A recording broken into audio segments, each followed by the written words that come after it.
Have you ever been lost? At some point, each of us has probably experienced being lost, whether it's in a grocery store or in the middle of a big city.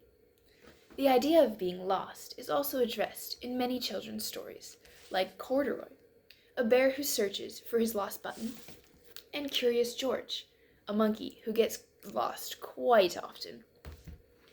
In Luke 15, Jesus also shares 3 stories about being lost.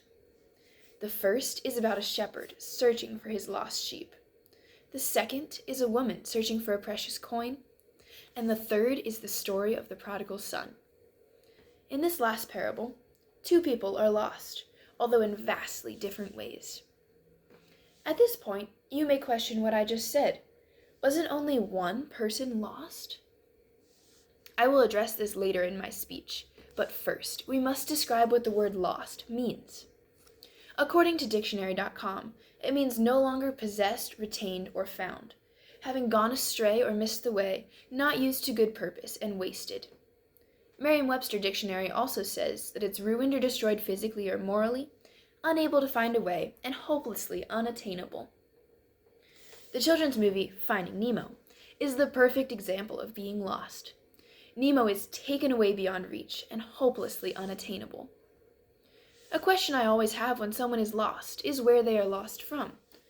So generally speaking, home is the word used to describe where they are searching for. Journalist Laurie Frankel addresses this idea in the context of Finding Nemo, saying that home becomes friendship, people who will always be there, faith, trust, and constancy. For Nemo, home is easy. It's a father, a friend, some freedom, and a childhood. This concept of home is not just a place, but also relationships and feelings. In the prodigal son parable, the younger son also searches for this type of home. According to the definitions I shared already, the younger brother is quite lost. Not only has he left his home, he has gone astray and been destroyed both physically and morally. His home would truly be living within his father's love, but he has wandered far from him. A children's story that also fits with this idea of the younger son is Curious George. The inquisitive monkey cannot help but become lost in every situation. In Margaret and H.A. Ray's Curious George at the Aquarium, George wanders off because of his curiosity and gets lost once again. Partway through the story, the narrator reads into George's thoughts, saying, "Now where was he?" This small quote shows that he was lost, even though he thought he was just having the time of his life. In the end, George causes chaos by accidentally releasing all the penguins, and it almost leads to the death of a baby penguin. The man in the yellow hat finally finds him and resolves the situation that George has gotten himself into. Although the younger son in the prodigal son story leaves his father for deeper reasons than simple curiosity, he also finds himself in a mess, needing to be rescued. Luke 15 resolves the younger brother's lostness by bringing the lost son home in humility and repentance. His father accepts him with arms wide open, joyfully and lovingly righting the wrongs that he has committed. At the beginning of my speech, I mentioned that there are 2 lost people in this story. Who is the other person? The elder brother is also quite lost. He is lost from a loving relationship with his father, although he has never physically left him. Tim Keller writes in his book, Prodigal God, that Jesus often speaks of sin and salvation under the metaphors of being lost and found. This is the sense in which the elder brother is quite lost. His words in Luke 15:29 show his true heart position.